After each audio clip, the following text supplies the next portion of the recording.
სანდრო გირგულიანის საქმის პირველი პროცესი საქალაქო სასამართლოში დღეს ხმაურით დაიწყო. სასამართლოში დილის 11 საათისთვის მისული გირგულიანის ახლობლებს და არასამთავრობო ორგანიზაციების წარმომადგენლებს პრობლემა ექნებათ. დარბაზი, სადაც პროცესი უნდა გაიმართოს, მხოლოდ 40 ადამიანს იტევს. ირინა ენუქიძე დარბაზიდან განსასჯელების ახლობლების გაყვანას მოითხოვს.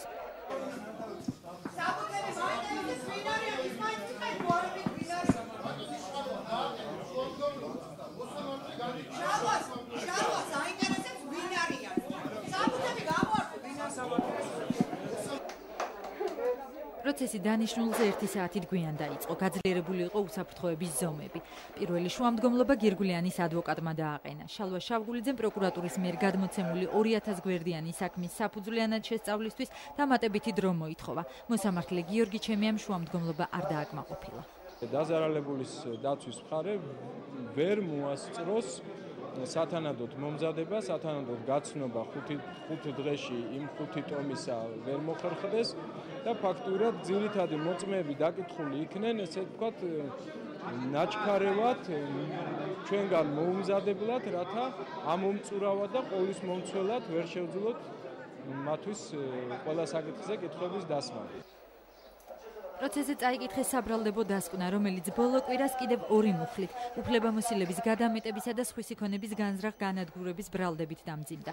პროცესზე განსასჯელებს პროკურორმა საპროცესო გარიგება შესთავაზა, დამკვეთების დასახელება. ალანია ღაჭავა, აფციაურ და ბიბილური დღეს ბრალდებებს უარყოფდნენ. ისინი მხოლოდ თანამდებობის გადამეტების ნაწილს აღიარებდნენ. ფიქრებს თქვენთან საპროცესო შეთანხმების გაფორმებაზე და მაქსიმალურად გაითვალისწინებს კანონით გათვალისწინებულ შეღავათებს თქვენს მიმართ. მე ვთხოვ, გაიაროთ კონსულტაცია თქვენს დამცველ ადვოკატებთან და სასურველი იქნება თუ მიიღებთ დადებით გადაწყვეტილება.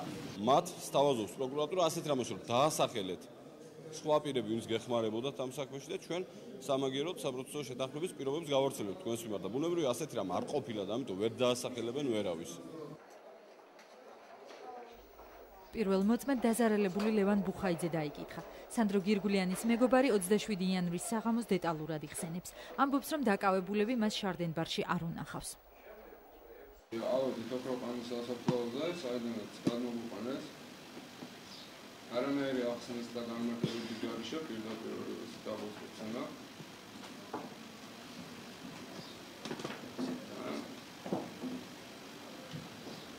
რაღაც გარკვეულ პერიოდში შესწამას სისტემატიური და ინტენსიური იყო, ამ პერიოდში ერთი კაცი მათ კიდე დაემატა. ლევან ბუხაიძე ყვება, რომ ოქროყანაში აყვანის შემდეგ ის და სანდრო ერთმანეთს დააშორეს და დაახლოებით 20 წუთის განმავლობაში სცემდნენ. რაღაც გარკვეულ დროს არის სანდროს ამოღრიალება. ძალიან ესეთი, რომელზეც ესენი რომლებიც მომცემდნენ, ესენიც გაჩერდნენ. და ის გაიხედეს, ზევით რა. და ერთ-ერთმა ზევით ისროლა. დღესვე სასამართლოს ჩვენება ირინა ენუქიძემაც მისცა. იგი შვილს უკანასკნელად გვიან ღამით ელაპარაკა. მოგვიანებით სანდრო გირგულიანის ტელეფონი ითიშება. ირინა ენუქიძე ბრალდებულების გარდა მკვლელობის დამკვეთების დაკავებასაც მოითხოვს. მე მოვითხოვ დამკვეთების დასჯა. ჯერ ისიც მეყოფა ეს უბედურება, რომ ეს 4 სასშინელება ვნახე. ეს ღორებად ქცეულები, რაღაცა უბედურები, მკვლელები რომ ვნახე, შემსრულებლები. გული მაქვს ისედაც გახეთკილი, მე დამკვეთებს თხოვლობ ეხლა. სასამართლო პროცესს დღეს არასამთავრობო ორგანიზაციების და ოპოზიციური პარტიების წარმომადგენლებიც ესწრებოდნენ. პროცესით ისინი უკმაყოფილო ჩანდნენ. ყველაფერი სახეზეა, არსებობს ყველა მტკიცებულება, ყველა საფუძველი იმისა, რომ დაკავებული იქნან დონაძე, ახალაია განსაკუთრებით, სანოძე, მელნიკოვი. ანუ мотивация ამ კონფლიქტისა წარმოვიშვა სწორედ იქ სუფრაზე, ყველა მტკიცებულება არსებობს, მისაღებია გადაწყვეტილებები. სასამართლომ არ უზრუნველყო, რომ პროცესი ყოფილიყო საჯარო და ყველა დაინტერესებულ პირს ჰქონოდა საშუალება და უფლება, რომ ეხილა პროცესის მიმდინარეობა. არავითარი ნაბიჯი სასამართლოს ამისათვის არ გადაუდგამს. ყველა ვინც ნამყოფია დარბაზში, ან უყურებს ამ შენობას, ხედავს მიუხედავად იმისა, თუ რა მნიშვნელობა აქვს საზოგადოებისათვის ამ საქმეს. საათიანი სასამართლო პროცესი ხმაურით დასრულდა. გირგულიანის ახლობლები ბრალდებულების მომხრეთა შეძახილებმა გააღიზიანა. ხმაურმა დარბაზიდან ქუჩაში გადაინაცვლა.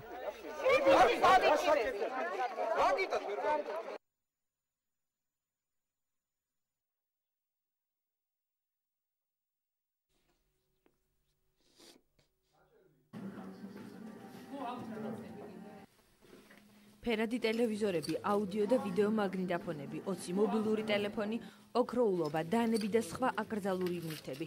სპეცდანიშნულების რაზმის წევრებმა რუსთავის ნომერ პირველი დაწესებულების ეგრეთ წოდებული პრივილეგირებული პატიმრების საკნებიდან ამოიღეს. თუმცა ჩხრეკას ციხეში ბუნტი და სროლა უძღოდა. დაჭრილია ერთი პატიმარი და ერთი სპეცრაზმელი. ხმაური რუსთავის ნომერ პირველ დაწესებულებაში დილის 5 საათზე დაიწყო. არსებობს მეორე არაოფიციალური ვერსიაც. ადმინისტრაციის გადაწყვეტილებით ციხიდან ეგრეთ წოდებული ციხის მაყურებელი ავთო მაღლაკელიძე მეტსახელად ტარაკანა უნდა გაეყვანათ. ბუნტიც ამ დროს მოხდა. ეს საჯელახსრულების დეპარტამენტის პრესსამსახურის მიერ გავრცელებული ოპერატიული მასალაა, სადაც ბუნტის დეტალების შესახებ თავად დაჭრილი პატიმარი ყვება.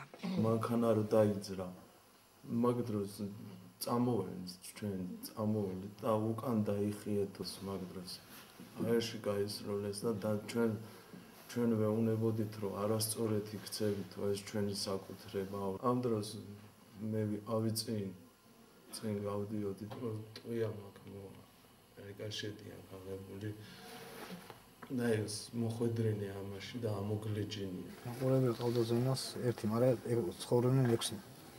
6 ცხოვრობდნენ ზოგი სვიდანებს უყურებდა ზოგი აფშებს ლიჩინებს და ყველას თავის განაწილებული ობიექტები ჰქონდათ რა როგორც უყურებდნენ სასადილოებს და ეს შემდეგ. იღებდნენ ეგრე საერთო ცილებს. ერთმანეთს მოვლაპარაკეს რომ ბუნტი მოვახდინოთ, გადავუყუროთ, გადმოვუყუროთ და რა ვიცი, თან გავახცევთ გარეთ. Сами не встают. Один ахали делись, один свой день рождения. А мне не дают, ничего не дают. პატიმრის ახლობლებამ მთელი ღამე დაწესებულების წინ გაატარეს. მათ დილამდე ოჯახის წევრებთან დაწესებულებაში სატელეფონო კავშირი ჰქონდათ. საჩქაროდ ჩამოდითო, ძალიან ცუდი სიტუაციაა და მოგვეშველეთო. ვიშველეთ, დედა გხოცავენ, დედა გხოცავენ.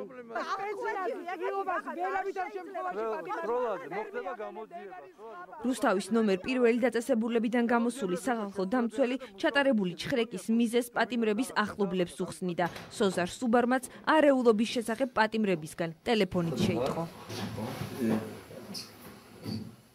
სერიოზული დაზიანება არავის არ აქვს. ეხლა როდესაც ამბოხი ხდება, ბუნებრივი რაღაცა იქნება, მაგრამ დაზიანება ის სერიოზული არც ერთ პატიმარს არ აქვს.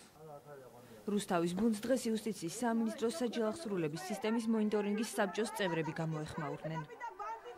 საბოლოოდ ალბათ წერტილი დაისმება იმას გარკვეული პერიოდის შემდეგ, რომ ციხეს ვეღარავინ მართავდეს გარდა ციხის ადმინისტრაციისა. რუსთავში დღეს ჩასული იყო მონიტორინგის საბჭოს კიდევ ერთი წევრი ანა დოლიძე, თუმცა ის პატიმრებთან არ შეუშვეს.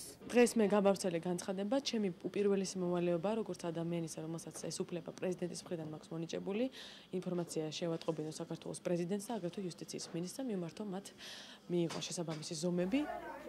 სასჯელახსრულების დეპარტამენტის ხელმძღვანელს ბაჩუ ახალაიას ჯერ კომენტარი რუსთავის ციხეში მომხდარ არეულობასთან დაკავშირებით არ გაუკეთებია. ამბოხების მოთავე 30-ვე პატიმარი გაწეული წინააღმდეგობისათვის ჯერ კარცერში, შემდეგ კი თბილისის ნომერ პირველ საპრობილეში გადაიყვანეს.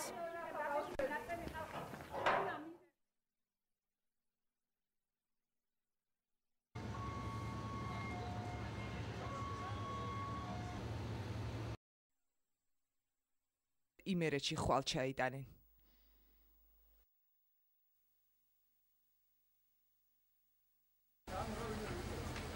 სადისციპლინო საბჭოს ხდომამ ორშაბათისთვის გადადო გადაწყვეტილება უზენაესი სასამართლოს მოსამართლეების შუამდგომლობის შესახებ. მოსამართლეები ამ შუამდგომლობით საბჭოს წევრის ნინო კალანდაძის აცილებას მოითხოვდნენ. დღეს სადისციპლინო საბჭოს მათ გერმანიის განვითარების საერთაშორისო ორგანიზაციის ახალი დოკუმენტი წარუდგინეს, სადაც ნათქვამია, რომ ნინო კალანდაძე 10 დღის განმავლობაში ამ ორგანიზაციაში მხოლოდ თარჯიმნად მუშაობდა. 10 დღის განმავლობაში ასრულებდა თარჯიმნის ფუნქციას. GTC-ში, რაც გამორიცხავს კანონის მოთხოვნის დაკმაყოფილებას, რომ მას ჰქონდეს 5 წლიანი გამოცდილება.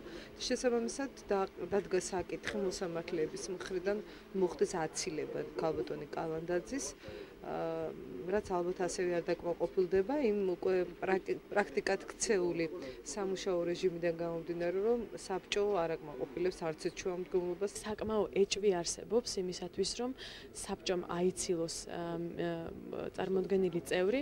აქ არ არის საუბარი იმაზე, რომ დამტკიცებული უნდა იქნეს ეს ეჭვები, საუბარია იმაზე, რომ დასაბუთებული ეჭვი მხოლოდ და მხოლოდ არსებობდეს იმასთან დაკავშირებით, რომ იგი ვერ შეუდგება საკუთარი უფლებამოსილების განხორციელებას, რაც მე ვფიქრობ უკვე წარმოუდგენელია. ეს საკითხი უნდა გადაწყდეს ორშაბათს დღის სამუშაო საათებში ქალაქ თბილისის საქალაქო სასამართლოს ადმინისტრაციული პალატის მიერ. თუ ადმინისტრაციული პალატა მიიღებს გადაწყვეტილებას საქმის წარმოებაში მიღების შესახებ, ეს იმას ნიშნავს, რომ ქალბატონი ნინო ავტომატურად ჩამოცილდება სადისციპლინო საბჭოს მუშაობას, რადგან მას შეუჩერდება უფლებამოსილება. მიღებიდან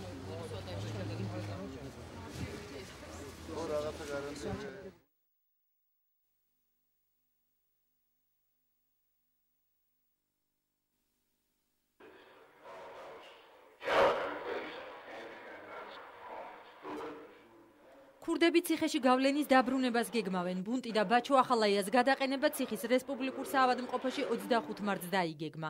ფარულ ჩანაწერში, რომელიც დღეს იუსტიციის სამინისტრომ გაავრცელა, ნათლად ჩანს, რომ კრიმინალური ავტორიტეტები სწორედ ამ საკითხზე თათბირობენ.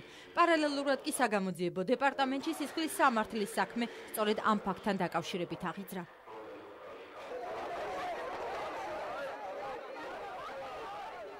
ბუნტი გვიან ღამით დაიწყო. არასამთავრობო ორგანიზაციების წარმომადგენლები და იუსტიციის მონიტორინგის საბჭოს ყოფილი წევრები საპყრობილესთან მალევე შეიკრიბნენ. სპეცოპერაციის შეფასებები კი მას შემდეგ გაკეთდა, რაც მსხვერპლის შესახებ გახდა ცნობილი. სპეცოპერაციის აუცილებლობის შესახებ არასამთავრობოებს სხვადასხვა მოსაზრება ჰქონდათ. შეიარაღებული ბუნტის ჩახშობის აუცილებლობასა და ციხის ტერიტორიაზე წესრიგის აღდგენაზე საუბრობდა დღეს მონიტორინგის საბჭოს ყოფილი თავმჯდომარე თეა თუთბერიძე. დამნაშავეთა სამყარო უწინდებურად ცდილობს გავლენა შეინარჩუნოს ციხეების მართვაზე. და ეს, რაც მოხდა წუხელ, ეს არის ამის კიდევ ერთი ნათელი დადასტურება. ამ შემთხვევაში სახელმწიფომ უნდა გააკეთოს ყველაფერი იმისთვის, რომ ნებისმიერი ბუნტის მცდელობა სასჯელ ახსნების სისტემაში უნდა იყოს ჩახშობილი. მე წუხვარ იმის გამო, რაც მოხდა, წუხვარ იმის გამო, რომ ამ ყველაფერს შეეწირა რამოდენიმე პატიმრის სიცოცხლე და დაჭრილები არიან ასევე პატიმრები და სპეცნაზის თანამშრომლები, მაგრამ ამ შემთხვევაში სახელმწიფო უკან ვერ დაიხევს. ყველაზე მთავარი საფრთხე საქართველოს დამოუკიდებლობისათვის, საქართველოში დემოკრატიის კანონის უზენაესობის დამყარებისათვის, რაც გულისხმობს ციხეებში სახელმწიფოს კონტროლს. ამის მთავარი საფრთხე არის ორგანიზებული დანაშაული, რომელსაც აქვს კონტაქტები უშუალოდ იმ პოლიტიკურ სამხედრო საფრთხის მატარებელ რუსულ წრეებთან, რომლებზეც ყველაფერი ვიცით. საბჭოს რამოდენიმე წევრმა კი დღეს საქართველოს პრეზიდენტს საგანგებო მიმართვა გაუგზავნა. მათი განცხადებით, ოპერატიული ინფორმაცია სამინისტროს ხელმძღვანელობისთვის 25 მარტს იყო ცნობილი, რაც საშუალებას იძლეოდა პრევენციული ზომები მიეღოთ. აუცილებლად უნდა აღიძრას სისხლის სამართლის საქმე, გადააყენონ დეპარტამენტის ხელმძღვანელობა და ჩაუტარდეთ მათ ნარკოლოგიური ექსპერტიზა, განაცხადეს მონიტორინგის საბჭოს ყოფილმა წევრებმა. პასუხისგებლობა აუცილებლად უნდა დადგეს იმ ციხეების უფროსების, სადაც ეს უმსგავსობა მოხდა და სასჯელ ახსნების დეპარტამენტის ხელმძღვანელის ბარჩო ახალაიას და არა მარტო ხელმძღვანელის, მთლიანად სასჯელ ახსნების დეპარტამენტის და მე თქვი კიდევაც ჩვენს განცხადებაში არის, რომ ჩვენ მოვითხოვთ მათ ექსპერტიზასაც. თუ 25 მარტს ჰქონდა ის ინფორმაცია, ისინი ვალდებულნი იყვნენ ყველაფერი, რაც დღეს მოხდა, თავიდან აეცილებინათ, ამის გაკეთება სხვა ფორმებით შეიძლებოდა ელემენტარულად იმ პირების განცალკევებით და იზოლაციით, რომლებიც ამას გეგმავდნენ. მაგრამ მე რეალურად ეს ვერსია დაგეგმილი სპეკლაპი მგონია, რომელიც მიმართულია იქიდან გამომდინარე, რომ სახელმწიფომ არეულობა შექმნას და ის პასუხი, რომელსაც ჩვენ მას ვსთხოვთ სხვა საკითხებთან, იგივე გირგვლიანთან დაკავშირებით, კონდეს საფუძველი, რომ ამას პასუხი არ გასცეს. დღის ბოლოს შეფასებები სახალხო დამცველმა გააკეთა. სოზარ სუბარი ამბობს, რომ ეს იყო რამოდენიმე კრიმინალური ავტორიტეტის სურვილი დაებრუნებინათ გავლენა ციხის ადმინისტრაციაზე და სპეცოპერაცია აუცილებელი იყო, რადგან კრიმინალების გავლენა და გარიგებები ციხეში საბოლოოდ უნდა დამთავრდეს. საშინელებაა, როდესაც 7 ადამიანი კვდება, საშინელებაა, როდესაც არიან დაჭრილები, არიან ნაცემები, მაგრამ მეორეს მხრივ სრული შეგრძნება მაქვს იმისი, რომ ეს ამბავი რომ არ დამთავრებულიყო წუხელ და გაგრძელებული იყო დღეს დილამდე, შესაძლებელია რომ მსხვერპლი ყოფილიყო გაცილებით დიდი და გაცილებით სავალალო შედეგი შეიძლება მიგვეღო. ყველა ორგანიზაცია ითხოვს გამოძიების ჩატარებას და იმის გარკვევას, თუ როგორ მოხდა პატიმრების ხელში ცეცხლსასროლი იარაღი.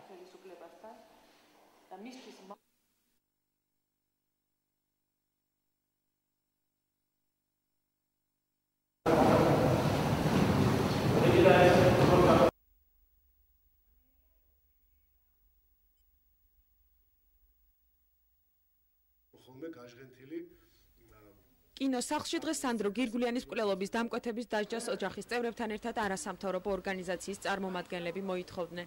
შეხვედრას ოპოზიციური პარტიის ლიდერები და საზოგადო მოღვაწეები ესწრებოდნენ. მოკლული სანდრო გირგულიანის დედა სამძიმარს დღეს უცნობი ადამიანებისგანაც იღებდა.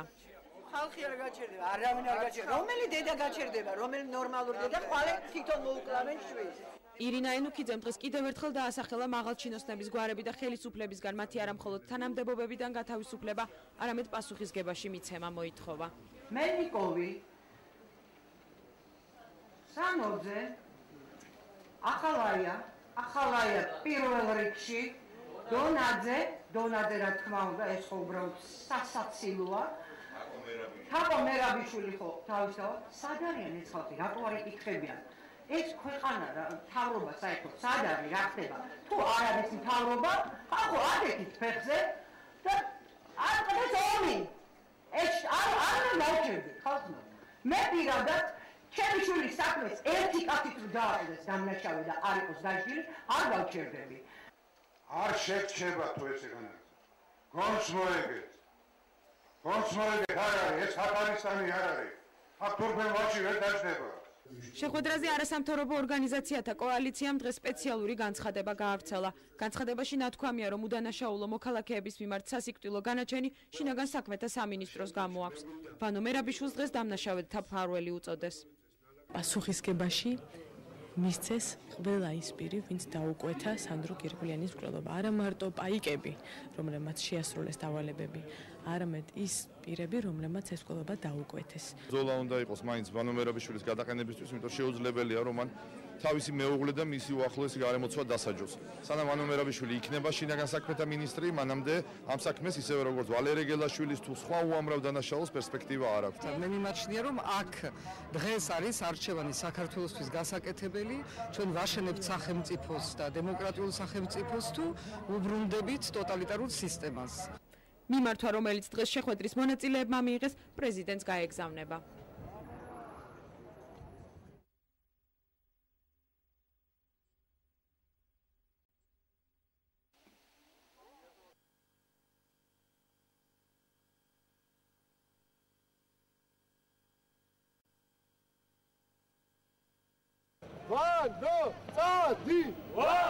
შავი ლენტები შინაგან საქმეთა სამინისტროს რკინის მესერს დღეს არასამთავრობო ორგანიზაციათა კოალიციის წევრებმა შეაბეს.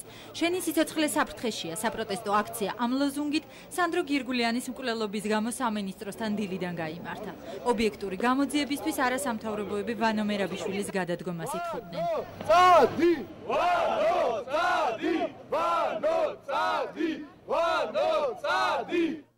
თითოეული ადამიანი არ უნდა იმას აგდგომა დღეს სამინისტროს წინ. თითოეული მოქალაქე გრძნობს, რამდენად მნიშვნელოვანია ეს საკითხი. იმიტომ რომ ერთია, როდესაც ქუჩაში ხდება ბანდიტობა და მკვლელობა, რომელიც აგრეთვე ასალაგმია, მაგრამ მეორეა, როდესაც თვითონ ეს სამინისტრო ახორციელებს ამ მკვლელობებს. შინაგან საქმეთა სამინისტროს თანამშრომლები კი აქციის მონაწილეთა ცოცხალ ჯაჭვს თვალს აივნიდან ადევნებდნენ. ცირერიცხოვანი აქცია მალე დაიშალა. ორგანიზატორებს დატვირთული დღე ჰქონდათ. იგეგმებოდა გრანდიოზული აქცია კანცელარიის წინაც, რომელსაც არასამთავრობოების გარდა ოპოზიცია და საზოგადოების ნაწილი უნდა შეერთებოდა. ჩვენი კონსტიტუცია უზრუნველყოფს მრავალნაირ საშუალებებს მოქალაქეებისათვის საკუთარი აზრის გამოხატვა, როდესაც მათ სურთ. აქედან გამომდინარე ჩვენ გამოვიყენებთ ყველა იმ ფორმას, რაც არის ჩვენთვის უზრუნველყოფილი კანონით. გაგრძელდება ეს აქციები მუდმივად, სხვადასხვა ფორმა ექნება და ჩვენ უბრალოდ მიმართავთ სამოქალაქო კონსტიტუციური დაუმორჩილებლობის ფორმებს, რომელშიც ძალადობა არ შედის. მართალია პასიურად, თუმცა 4 საათზე კანცელარიის წინ დაგეგმილი აქციისთვის უნივერსიტეტშიც ემზადებოდნენ. ვანო მერაბიშვილის გამოსახულებით და აქციაზე წასვლის მოწოდებით პლაკატები აქ სტუდენტური ორგანიზაციების წევრებმა გააკრეს. შემკვეთებიც არსებობდნენ ამ საქმესთან დაკავშირებით და ჩვენი მოთხოვნა არის, რომ თვითონ დაჭერილი იქნა ეს შემკვეთებიც და მორალური პასუხისმგებლობა და პოლიტიკური პასუხისმგებლობა დადგეს მინისტრის, როგორც ამ სამინისტროს ხელმძღვანელის. უნივერსიტეტში ამჯერად არის დაახლოებით 15-მდე ორგანიზაცია, აქედან 3 ორგანიზაცია ღებულობს ამ პოლიტიკურ აქციებში მონაწილეობას და რატომღაც ემთხვევა ხოლმე სწორედ აი პოლიტიკური აქციები ხელისუფლების წინააღმდეგ და ამ ორგანიზაციების აქციები უნივერსიტეტებში ერთმანეთს. აი ეს პერიოდი მაღალი წელი არხის 4 საათისთვის კანცელარიის წინ აპარატურა დამონტაჟდა. შეკრებილებს პარლამენტის წინ სალარო აპარატებთან დაკავშირებით გამართული აქციის მონაწილეებით შეუერთდნენ. სულ ბოლოს ოპოზიციის ლიდერებიც გამოჩნდნენ. მოთხოვნები მცირედ შეიცვალა. განცხადებები ვანო მერაბიშვილის გარდა მთავრობის გადადგომის შესახებაც გაისმოდა. ეს მოთხოვნები კიდევ უფრო გამძაფრდება და აღარ დაკმაყოფილდება მხოლოდ ვანო მერაბიშვილის გადაყენებით და მოთხოვნა იქნება უკვე თავად სააკაშვილის გადაყენება. თუ მე არაერთხელ ვთქვი და გავიმეორებ, თუ სააკაშვილი არ შეელევა ვანო მერაბიშვილს, მაშინ საზოგადოება შეელევა მიხეილ სააკაშვილს. აქციის მონაწილეებს სანდრო გირგულიანის დედამ ირინა ენუქიძემაც მიმართა. ამ ხელისუფლებას ვის ნაკებმა ხელხემალმა შეიწირა ჩემი შვილის სიცოცხლე და თუ ამ სისტემას კიდევ არსებობა უნდა დამნაშავეები უმოკლეს დროში პასუხისგებაში მიეცნენ. კანცელარიდან აქციის მონაწილეებთან არავინ გამოსულა. დღეს განვითარებულ მოვლენებზე კომენტარი პრეზიდენტის ადმინისტრაციის ხელმძღვანელმა ნაციონალების ოფისიდან გააკეთა. აღარ მიგვაჩნია გამართლებულად, რომ მათთან აი ამ თემებზე მუდმივი სატელევიზიო დებატები, სატელევიზიო დისკუსიები, სატელევიზიო ისტერიაში წავყვეთ მათ, იმიტომ რომ მათ ისინი არ წარმოადგენენ საზოგადოების ინტერესებს. ეს არის ყველაზე მთავარი. ისინი ამ შემთხვევაში წარმოადგენენ ცალკეულ რაღაც პარტიკულარისტულ ინტერესებს, ისინი წარმოადგენენ ცალკეულ ოლიგარქიულ ინტერესებს, ისინი წარმოადგენენ ხშირ შემთხვევაში ჩვენი ქვეყნის არაკეთილის მოსურნეთა ინტერესებს, რომლებიც მეზობელ ქვეყნებში ესეთი ხელებს იფშვნეტენ და გონიათ რომ ესე იგი აი დაიწყო საქართველოს საბოლოო რყევა. ჩვენ ამაში ჩვენ ოპოზიციას ვერ დავეხმარებით. აქცია კანცელარიასთან 2 საათს გაგრძელდა, თუმცა ორგანიზატორები მოთხოვნების შეუსრულებლობის შემთხვევაში ხელისუფლებას აქციების გაგრძელებით ემუქრებიან.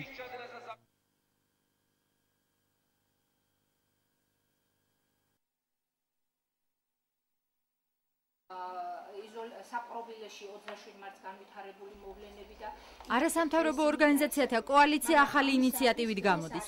კოალიციის ნაწილი გახმაურებული მკვლელობების გამოსაძიებლად პარლამენტს დამოუკიდებელი საგამოძიებო ჯგუფი შექმნას თავაზობს, რომელმაც სანდრო გირგულიანის მკვლელობა და მეხუთე საპრობილის ინციდენტი უნდა გამოიძიოს.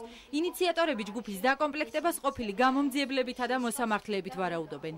ჩვენ მივმართავთ წინადადებით პარლამენტს და ეს არის საზოგადოებისთვის საყურადღებო და მნიშვნელოვანი ამბავი შექმნილი ვითარების გამო, რომ მან შექმნას ასეთი სპეციალური საგამოძიებო ჯგუფი, რომელშიც ჩვენი ვარაუდით ალბათ უნდა შევიდნენ პენსიონერი გამომძიებლები, მოსამართლეები, ვისაც 10 წლების მანძილზე აქვთ გამოცდილება მიღებული ამ სფეროში.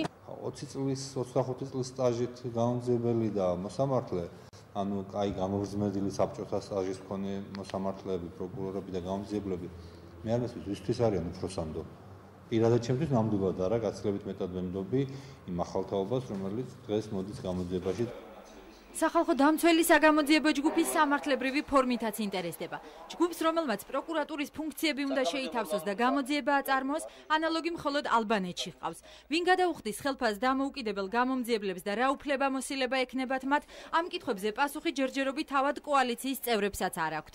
ამის გამო მათი ნაწილი მიმართვას არ იზიარებს.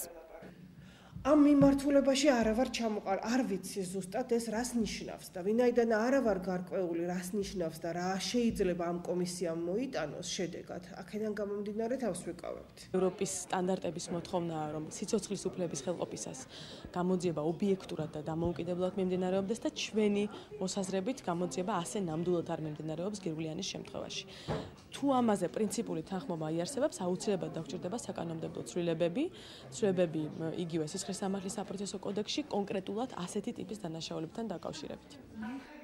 საკანონმდებლო ცვლილებების აუცილებლობას პარლამენტში ვერ ხედავენ. ადამიანის უფლებათა დაცვის კომიტეტის თავმჯდომარე ამბობს, რომ ინიციატივა დასახვეწია. უმრავლესობის ერთ-ერთი ლიდერი კი განაცხადს პოლიტიკურს უწოდებს. ყველაზე კარგი იქნებოდა, რომ ეს პრეზიდენტთან არსებული ასეთი ჯგუფი იქნებოდა. ესე იგი, როგორც ავიღოთ პრეზიდენტის ბრძანებულებით, არსებობს სხვადასხვა კომისიები, იგივე თუ კიდაც შეწყალების კომისია, ხო? აი, ასეთი ბრძანებით თუ იქნება მიცემული მათ ეს სტატუსი, ამ შემთხვევაში ისინი, ასე ვთქვათ, მათ შეუძლიათ, რა თქმა უნდა, უკვე როგორც დამოუკიდებელი ექსპერტები და გამომძიებლები იმუშაონ.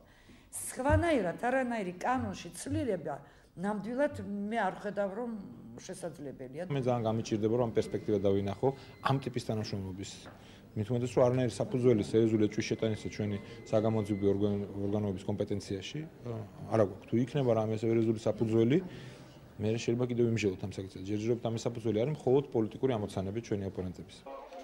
წერილობით მიმართვა საგამოძიებო ჯგუფის შექმნაზე და სავარაუდო კანდიდატთა სიას არასამთავრობოთა კოალიცია პარლამენტს უახლოეს დღეებში წარუდგენს. არა, ამბავი თვითონ ეს არის რა ქვია.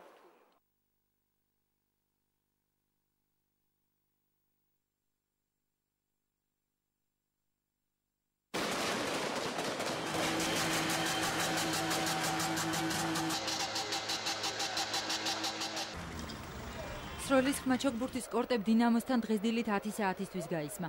ოპერატიული ინფორმაციის საფუძველზე შავი ფერის BMW სამართალ დამცავები დილის 8 საათიდან უთვალთვალებდნენ. მას შემდეგ რაც ეჭვმიტანილები დარწმუნდნენ, რომ მათ კვალში სამართალ დამცავები ჩაუდგნენ, მათ პოლიციას ცეცხლი გაუხსნეს. ეჭვმიტანილთა დევნა ვეძისიდან ხორციელდებოდა და სპეცრაზმა მათ გზა ჩოგბურთის კორტებთან გადაუღობა. მე ხმა გავიგე სროლის, მაგრამ სროლა რო დაიწყო მე არავისთვის შემიყავ. საერთოდ არ გამიხედავს, გარეთ შეშინებული ვიყავი. სროლა აგეშიდმით ვიყავი ჩვენ. კიდე კარგი ბავშვები არ იყვნენ იქ. ორი მხრივი სროლის დროს ორი ეჭვმიტანილი ზურაბ ვაზაგაშვილი და საშა ხუბულოვი დაიღუპა. სპეცოპერაცია კრიმინალურმა პოლიციამ და სპეცდანიშნულების რაზმმა ერთობლივად ჩაატარეს. ხოდა ფუშტერამე. არა, შეგიძლია ახლა იქ რო გამოხვიდე კუტუზოვის ქუჩაზე? ეს სატელეფონო საუბარი, რომლის შემდეგაც ეჭვმიტანილთა დევნა განხორციელდა დღეს დილით შედგა. აბონენტები ზურაბ ვაზაგაშვილი და საშა ხუბულოვი დანაშაულის გეგმაზე საუბრობდნენ. სამართალ დამცავები მათ შესახებ ოპერატიულ ინფორმაციას უკვე რამდენიმე დღე აფლობდნენ. ამ ინფორმაციის თანახმად ეჭვმიტანილები ერთ-ერთი კერძობინის დაყაჩაღებას აპირებდნენ. აღნიშნულმა ჯგუფმა მიიღო გადაწყვეტილება, რომ დედაქალაქში დაეყაჩაღებინა ერთ-ერთი საცხოვრებელი ბინა და ამ განზრახვის სისრულეში მოყვანისათვის მათ დღეს 2 მაისს დაიწყეს მოძრაობა ქალაქ თბილისში და მიდიოდნენ მისამართზე. რა დროსაც ჩვენს მიერ იქნა მიღებული გადაწყვეტილება, რომ თავდასხმამდე მომხდარიყო მათი დაკავება. მაგრამ ყაჩაღური ჯგუფის წევრებმა შეამჩნიეს პოლიციის თანამშრომლები და მათ გაუხსნეს ცეცხლი. ნატყვიარები ეტყობა პოლიციის კუთვნილ ავტომანქანას. სპეცოპერაციის დროს დაიჭრა ერთი პოლიციელი და კრიმინალური ჯგუფის ერთი წევრი. 8 ნატყვიარით მუცლის არეში იგი პირველ კლინიკურ საავადმყოფოში გადაიყვანეს, სადაც ოპერაცია 3 საათის განმავლობაში უტარდებოდა. პოსტოპერაციულად მდგომარეობა მძიმე, ჯერჯერობით აპარატუს უთქვაზე ავადმყოფი. დაზიანებული იყო ნაწლავები, დაჭირდა ნაწლავის რეზექცია, არის დიდი ზომის გემატომა, რეტროპერიტონო, ცისხლის დანაკარგია დიდი. ავტობს უტარდება რეანიმაციული მკურნალობა. პირველ კლინიკურ საავადმყოფოსთან დღესვე სახალხო დამცველის ოზარ სუბარი და ახალგაზრდა იურისტთა ასოციაციის თავმჯდომარე ანი დოლიძეც მივიდნენ. ეს არის სრულად დაუსაბუთებელი და გარდა ამისა გაუმართავი და არაკომპეტენტური განცხადება გაკეთებული. ნებისმიერ შემთხვევაში ასეთი ძალის გამოყენება ამ დროს ამგვარად სრულიად გაუმართლებელია. მკითხები ჩდება, რომლებიც ეს პასუხის გაცემა არის აუცილებელი და მე მგონია, რომ ეს გახშირებული ლიკვიდაციები ნამდვილად არ არის მოსაწონი და კარგი ფორმა. ეს უნდა იყოს აი გამონაკლისი შემთხვევა, როცა მართლა რეალურად ემუქრება მოქალაქისგან პოლიციის სიცოცხლის საფრთხე. ეჭვმიტანილთა მანქანიდან კრიმინალისტურმა სამსახურმა 4 ერთეული ცეცხლსასროლი იარაღი, ნიღბები, რაციები და დასაძინებელი საინექციო საშუალებები ამოიღო. გარდაცვლილი საშა ხუბულოვი რუსთავის ნომერ 2 საპყრობილედან 3 თვის წინ გამოვიდა. სამართალ დამცავების განცხადებით იგი კრიმინალური ავტორიტეტის დავით ფურაზბედიანის, იგივე წრიპას ჯგუფის წევრი იყო. კრიმინალური პოლიციის ინფორმაციით ხუბულოვი დანაშაულებრივ საქმიანობას თავს ციხიდან გამოსვლის შემდეგაც არანებებდა. აღნიშნული ჯგუფის მიერ მიმდინარე წლის 30 აპრილს განხორციელებული იქნა ასევე ყაჩაღური თავდასხმა ყაზბეგის ქუჩა ნომერ 25-ში მდებარე ერთ-ერთ ლომბარდზე, საიდანაც გატაცებული იქნა დიდი თანხა. ამ დროისთვის მძიმე რჩება დაჭრილი ეჭვმიტანილის მდგომარეობა. ის პირველი კლინიკური საავადმყოფოს რეანიმაციაშია გადაყვანილი. დამაკმაყოფილებელია კრიმინალური პოლიციის თანამშრომლის ლევან ბეროძის ჯანმრთელობის მდგომარეობა.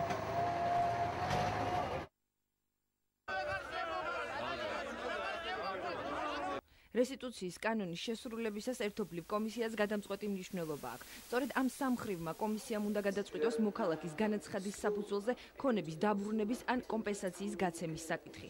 ერთობლივი კომისიის დაკომპლექტების საკითხი ერთ-ერთი მიზეზი იყო, რის გამოც მთავრობამ 6 წლის მანძილზე კანონი ვერ მიიღო. ამის გამო ვენეციის კომისიამ 3 წლის წინ წარდგენილ პროექტს უარყოფითი დასკვნა მისცა.